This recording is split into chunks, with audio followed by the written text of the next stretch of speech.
Hello friends मोर एखाने आसली तुम पुणी एक नुआ वीडियो स्टार्ट करने आगु कही रखी चैनल को जो मैंने नुआ विजिट कर प्लीज सब्सक्राइब पाखे all bell icon press now कहीं जेकोसी वीडियो अपलोड करी प्रथम नोटिफिकेशन तुम पाक जीव लाइक कर तुम सांग मान शेयर कर कमेंट मध्यम जन आउ कौन आवश्यकता रही तो चलते स्टार्ट करिए आज वीडियो कौन रहा वीडियो रहा कि +3 सेकेंड ईयर पिला जो 4th सेमिस्टर संस्कृत ऑनर्स पिला जोटा कि रही आमर कोर 8 कोर 9 10 रही तो कोर 8 उपनिषद रामायण और भगवत गीता अच्छी उपनिषद रामायण ऑलरेडी मु पकई सारी चैनल तुम्हें जाकि जार आवश्यकता अच्छी चेकआउट करनी आउ एटा भगवत गीता अच्छी भगवत गीतार कौन ना लंग क्वेश्चन जो 6टा इंपोर्टाट थिला तुमको ऑलरेडी सेंड कर देछि तमें भी ताको जाई चैनल चेकआउट करनब ये रहिला कौन ना सप्रसंग सरलार्थ ओके जोटा कि आमर 4 मार्किया आसे 6 मार्किया भी एबे पड़ुछि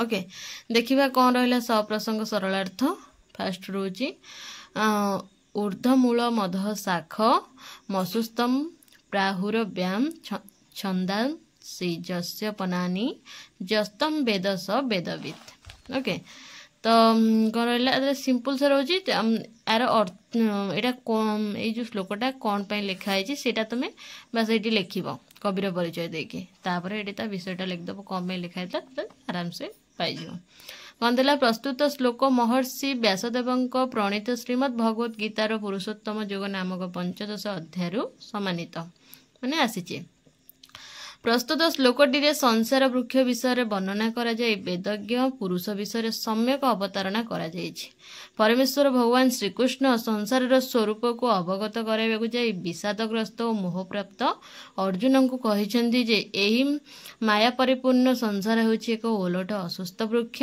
जहार कि मूल ऊर्ध्वरे एवं शाखा मान निम्न देश रे अवस्थित एहार मर्म हेउछि ब्रह्म ही संसार सृष्टिर मूल तेणु ताहार ऊर्ध्वरे बा उत्कृष्ट स्थान रे ब्रह्मसत्ता मध्य विद्यमान बोली दर्शित होइछि उक्त संसार वृक्षर हिरण्यगर्भ देव नर राक्षस आदि रूप शाखा समूह सहाचार विश्व को व्यापी रही जहाँकि परमेश्वर ठारू निम्न बा निर्कृष्ट छंद बा वेद समूह यही वृक्षर पत्र स्वरूप अर्थात पत्र जेपरी वृक्ष को रक्षा करिथाए वेद सेहीपरि धर्माधर्म तत्कारण और तत्फल प्रकाश पूर्वक संसार को रक्षा करिथाए वृक्षटी को असुस्थ कहिबार तात्पर्य होउछि अनासर्थक युक्त सो आसंता काली युक्तस्थ रही अर्थात जहाँ आसंता काली को नथिबो एहा ही असुस्थ बा क्षणस्थायी सांसारिक माया बिना ताहा अन्य किछि नुहे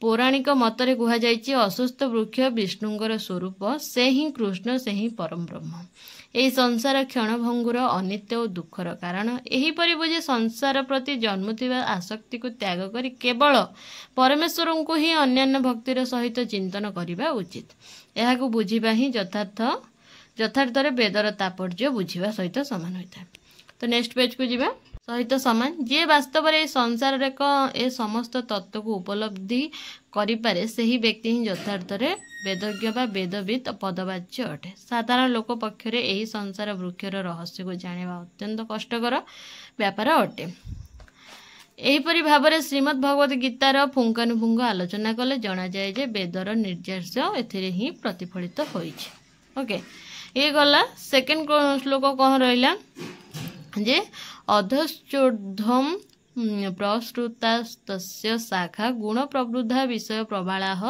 अधश्च मूला न्यानुसं ततानि कर्मानुबंधिनी मनुष्य लोके ओके संस्कृत श्लोकटी महर्षि व्यासदेव विवचित महाभारतर भीष्म पर्वांत ग्रंथ श्रीमद् भगवत गीतार पुरुषोत्तम योग नामक 15 अध्याय समवरित प्रस्तुत श्लोकटी रे मर्त्यभूमि रे मनुष्य मानकर विषय वासनार स्वरूप को वर्णना करा जायछि कुरुक्षेत्र रणांगन रे आत्मीय स्वजनक विनाश चिंता रे म्रियमाण होई पड़िथिबा अर्जुन प्रति यह भगवान श्रीकृष्णकर उक्ति विशेष अटे ଏହି ସଂସାର ଏକ ଅସୁସ୍ଥ ବୃକ୍ଷ ପରି। ଏହାର ମୂଳ ଊର୍ଦ୍ଧ୍ୱରେ ଏବଂ ଶାଖା ପ୍ରଶାଖା ଦିଏ ଅଧୋଭାଗରେ ଅବସ୍ଥିତ। ଏହି ସଂସାର ବୃକ୍ଷର ଚିନ୍ତା ଓ କର୍ମର ଫଳ ରୂପ ଜୀବ ସମୂହ ହେଉଛି ଶାଖା। ତ୍ରିଗୁଣ ହେଉଛି ସଂସାରର ବୃକ୍ଷ ରୂପକ ସ୍ଥାୟୀ ଉପାଦାନ। ବୃକ୍ଷଟି ମୂଳରେ ଖତ ସାର ଓ ଜଳ ଦେଲେ ତାହା ହୃଷ୍ଟପୃଷ୍ଟ ହୋଇ ପରିବର୍ଦ୍ଧିତ ହେବା ଭଳି ସତ୍ତ୍ୱ ରଜ ତମ ରୂପକ ଜଳସେଚନ ଦ୍ୱାରା ଜୀବର ଦେହ ହୃଷ୍ଟପୃଷ୍ଟ ହୋଇ ପରିବର୍ଦ୍ଧିତ ହୋଇଥାଏ। ଏହି ମର୍ତ୍ତ୍ୟଲୋକର ମନୁଷ୍ୟମାନଙ୍କର କର୍ମ ବାସନା ଭିନ୍ନ ଅଟେ। କର୍ମ ପ୍ରବର୍ତ୍ତକ ବାସନା ହେଉଛି ଏହି ସଂସାର ବୃକ୍ଷର ମୂଳ ବା ଚେର ସଦୃଶ। ଏହି ଶ୍ଲୋକଟିରେ କର୍ମ ପ୍ରବର୍ତ୍ତକ ବାସନାକୁ ଚେର ଭାବରେ କଳ୍ପନା କରାଯାଇଛି, କାରଣ ଚେର ଦ୍ୱାରା ମନୁଷ୍ୟ କାର୍ଯ୍ୟକ୍ଷମ ହୋଇଥାଏ।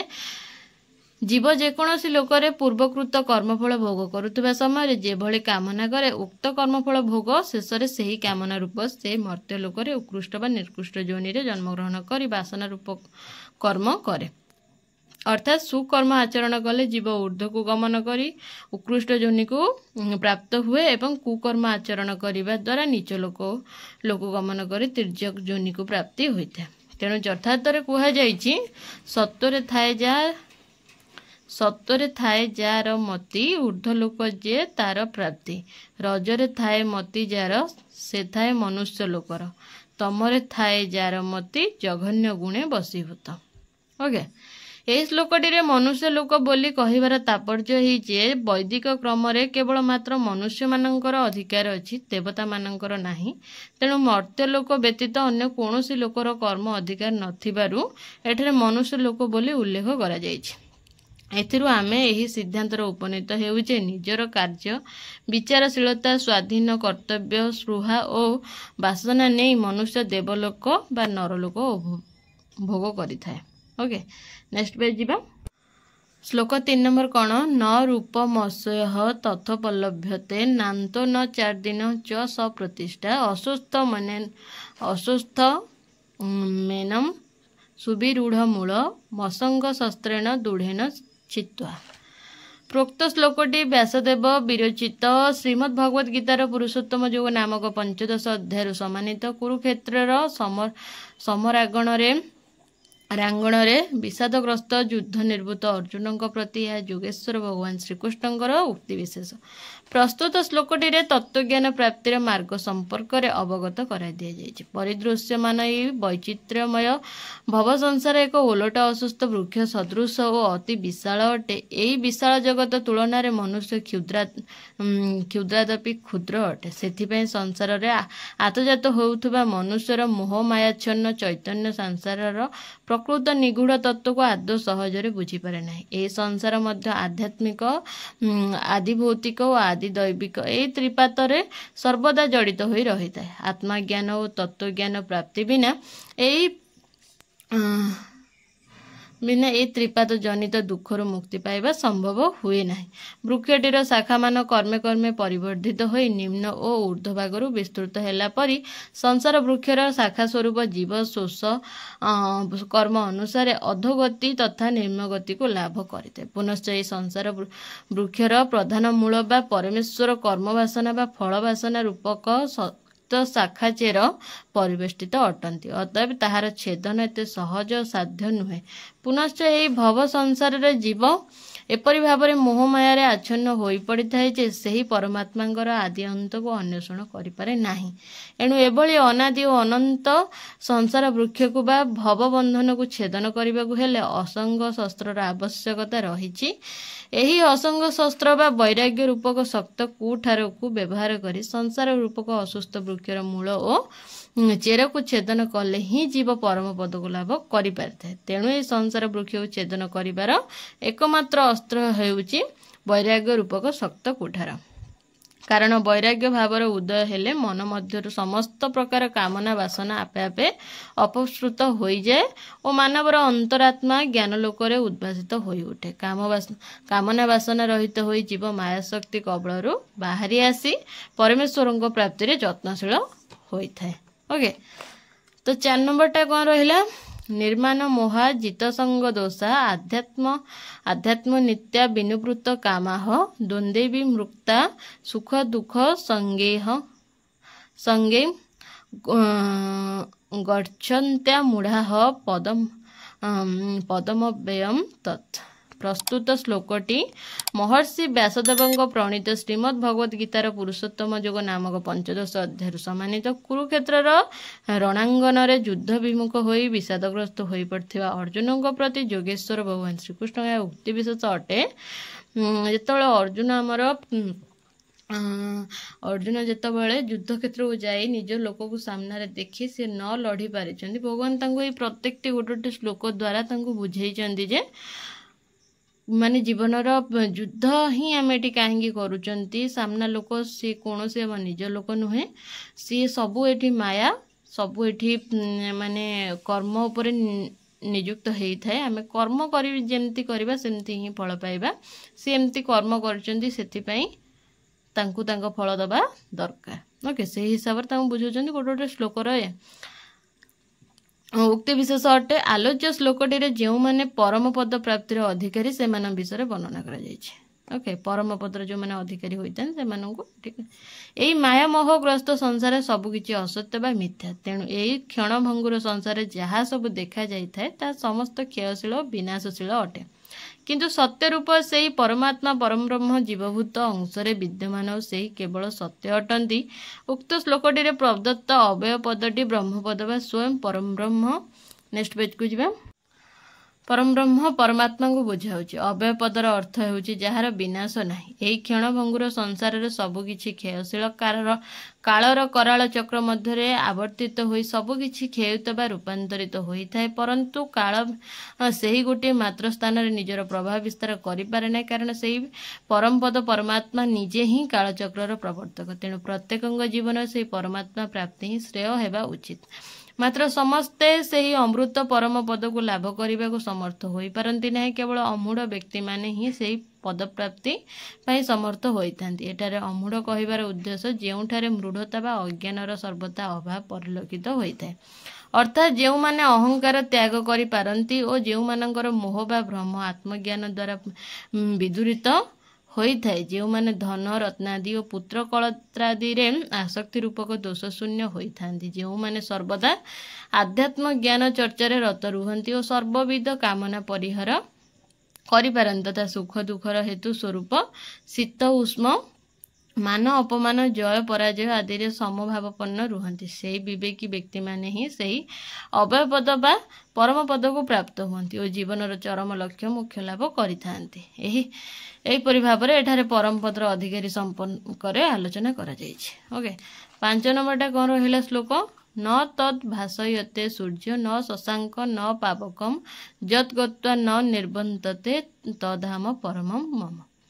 ओके ये भी रहिला प्रस्तुत श्लोक व्यासदेव विरचित श्रीमद् भगवद गीतार पुरुषोत्तम योग नामक 15 अध्याय समवरचित अर्जुन प्रति यह भगवान उक्ति विशेष अटे। परम पदर स्वरूप विषय उक्त श्लोकटी वर्णना करा जायछि। कुरुक्षेत्र रे समरागण रे उपस्थित निजर आत्मीय स्वजन विनाश चिंतार म्रियमाण अर्जुन विषादग्रस्त हो पड़ते अस्त्र त्याग कर युद्ध न कर निष्पत्ति नहीं। यह देखि योगेश्वर भगवान श्रीकृष्ण अर्जुन मनरु से ही विषाद को दूर करने निगूढ़ आत्मतत्वर निदर्शन स्वरूप परमधामर स्वरूप विषय उपदेश दे कहिसेंति हे अर्जुन से ही हेउची मोर परम बा श्रेष्ठ धाम जहाको प्राप्ति पर जीव को आ फेरिबा को हुए नाही अर्थात जीव पूर्ण जन्म पाए ना केवल मुख्य प्राप्ति ही मनुष्य को यही माया मोह त्रिगुणात्मक संसार रे बारंबार जन्म नेबाकू होता है।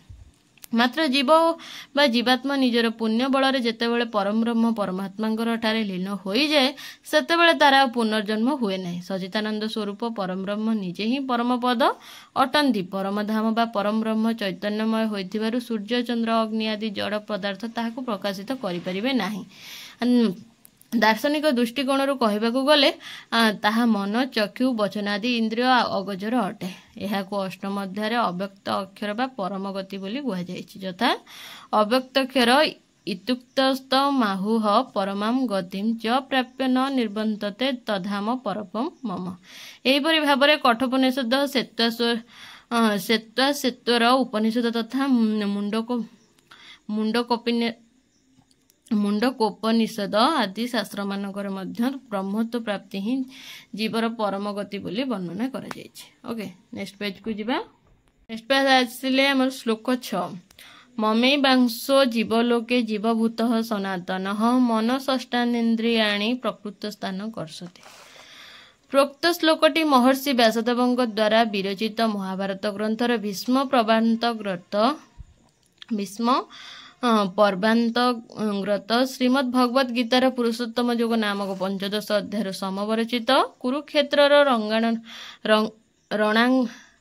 रणांगन रे निजर आत्मसंजन को अवलोकन करी विषादग्रस्त और मोह प्राप्त हो पड़िथिबा अर्जुन प्रति भगवान श्रीकृष्णकर यह उक्ति विशेष अटे। आलोच्य श्लोकटी रे जीवात्मार स्वरूप विषय वर्णना करा जायछि। भगवान श्रीकृष्ण कहउछन्ति जे कुंतेय केवल मोरी ही अंश ही जीवलोक जीवात्मा नाम अभिहित होइथांती अर्थात जीवात्मा मोर स्वरूप सत्ता व्यतीत अन्य किछि नुह। ए जीवात्मार रूपरे मु निजे समुदायर सूक्ष्मतः स्थूल शरीर सह संबंध स्थापना करी ए संसार उत्पत्ति स्थिति एवं पालन रे तत्पर होइथाय। इंद्रिय समूह प्रकृतिर कार्य अटंती एवं प्रकृतिर कार्य रूप शरीर ही तार आधार अटे। तेणु इंद्रिय गुड़ी को प्रकृति स्थान बोली कुहा जायथाय। मन सहित श्रोत्र त्वक चक्षु रसना घ्राण यही पंच ज्ञानेन्द्रिय नहीं षट इंद्रिय बोली कुहा जायछि। कारण नासाकर्णादि पंच अवयव जदिओ शरीर को विभिन्न कार्य अभिभूत हेबापई और लिप्त हेबापई साहाय्य करिथान तथापि मन व्यतीत सेमाने कार्यक्षम होई पारंती नाही। मन ही सेगुड़ी को कार्यक्षम कराई जायथाय। जीवात्मा शरीर मध्य ही मन सहित पंच इंद्रिय को आकर्षण करिथाय। जीवर जेते बेले तत्ज्ञानर उद्रेक होइथाय सेतेबेले जीव समस्त इंद्रिय को नियंत्रण करी प्रकृति रूपक माया को विनाश करी परमात्मा तत्व को प्राप्त होइथाय। से समय जीव आ पुनर्बार जीवात्मार घट परिवर्तन करी जीवलोक को प्रत्यावर्तन करंती नाही। सेतेबेले जीवर मुख्य प्राप्ति बा ब्रह्म प्राप्ति होइथाय। ओके ये गला श्लोक 7 नंबर। शरीरम जदवाप्नोति जचाप्युत क्रामतीश्वरः गृहीत तैतानि संजाति वायुगंधा निवासयात्। प्रोक्त श्लोकटी व्यासदेव द्वारा विरचित श्रीमद् भगवत गीतार पुरुषोत्तम योग नामक 15 अध्याय असामानित मोहग्रस्त अर्जुन प्रति यह भगवान योगेश्वर श्रीकृष्ण उक्ति विशेष अटे। आलोच्य श्लोकटी जीवात्मार शरीर परिवर्तन विधि संपर्क वर्णना करे। कुरुक्षेत्र रे समरांगण रे पहुंची अर्जुन जेतेबेले तांका विपक्ष रे युद्ध पई एकत्रित होइथिबा गुरुजन बंधु बांधव तथा आत्मीय संजन को देखिचंदी सेतेबेले से सेमानक आसन्न मृत्यु रे विचलित होई पड़थिले और अस्त्र त्याग पूर्वक युद्ध विमुख होई पड़िले। विषादग्रस्त अर्जुन को पुनः युद्ध रे प्रवृत्त करिबा पई भगवान श्रीकृष्ण तांको आत्मतत्वर उपदेश देबाकू जाई कहिचंदी हे पार्थ जीवात्मा परमात्मा अंशभूत होइथिबारु वस्तुतः नित्य और अचल अटे। तार कौनसी स्थान को जीवा आसीबा संभव हुए नहीं। तथापि शरीर सहित तार संपर्क थिबारु सूक्ष्म शरीर द्वारा स्थूल शरीर को अनेक स्थूल शरीर को जीवा आसीबा प्रतीत हुए। उक्त श्लोकटी रे प्रदत्त आशायत पद एठारे गंधयुक्त वस्तुर वाचक अटे यथा पुष्प चंदन कस्तूरी इत्यादि। नेक्स्ट पेज लास्ट पेज देखिबा कोन आउ टिके रहिछि। 7टा तुमको मु पठे देछि कहीं ना टोटल सरल अर्थ अछि 14टा तुम पाखु 2टा वीडियो करी पठेबी। एते मु 7टा करूछि आउ 7टा नेक्स्ट वीडियो रे आनी पहुंचेबी। लास्ट पेज देखिया कोन अछि। लास्ट पेज देखो यार एति ही आंसर रहूछि। तो ये वीडियो एंड करी। वीडियो एंड करबा आगु कहि रखिबी चैनल को जो माने नुवा विजिट करछो प्लीज सब्सक्राइब पाखरतिबा बेल आइकन प्रेस नाउ काइना जे कोनो वीडियो अपलोड करी प्रथम नोटिफिकेशन तम मन पाखु जीवो। लाइक करो शेयर करो तम संग मन पाखु कमेंट करो कोन आ आवश्यकता अछि कोन मो त्रुटि रहूजी मते कुह मु ता संशोधन करबा को ट्राई करियो। ओके पुणी देखा आउ एक नुवा वीडियो रे रहूची। टाटा।